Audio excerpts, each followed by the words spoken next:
Welcome to orchid Bangladesh. আজকে আপনাদেরকে একটি শর্ট পর্ব দেখাবো আফ্রিকান ভায়োলেটের উপরে। আপনারা যদি আফ্রিকান ভায়োলেটটি দেখেন, এটি অলমোস্ট ফুল ব্লুম চলে এসেছে।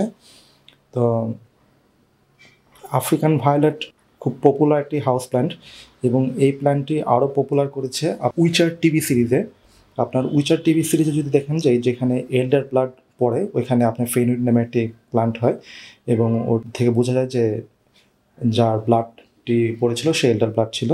তো ওই ফেইনেড প্ল্যান্টটাই কিন্তু আফ্রিকান ভায়োলেট। আপনারা যদি খেয়াল করে দেখেন এই প্ল্যান্টটির ফ্লাওয়ারটি, তো আমার যা ধারণা ওইখানে হয়তো ওরা রিয়েল ফ্লাওয়ারের বদলে কাপড় অথবা কাগজের তৈরি আর্টিফিশিয়াল ফ্লাওয়ার ব্যবহার করে, অথবা ওইখানের আবহাওয়াতে হয়তো প্ল্যান্টের ফ্লাওয়ারটা একটু বড় আকারে হয়। এবং আফ্রিকান ভায়োলেটের অনেক ভ্যারাইটি আছে, আপনার ডবল প্যাটেল, সিঙ্গেল প্যাটেল। তো ওই ফ্লাওয়ারগুলো সিঙ্গেল প্যাটেলের ফ্লাওয়ার ছিল এবং কালারটি একটু ডিফারেন্ট, যা আফ্রিকান ভায়োলেটের অনেক কালার হয়ে থাকে। সেই এল্ডার ব্লাড ফেইনউড প্ল্যান্ট বা অথবা আফ্রিকান ভায়োলেট আপনারা যেটি বলে থাকেন। তো আজ এই পর্যন্তই। আমাদের পর্ব ভালো লেগে থাকলে অবশ্যই লাইক এবং শেয়ার করবেন এবং আমাদের চ্যানেলটি সাবস্ক্রাইব করবেন।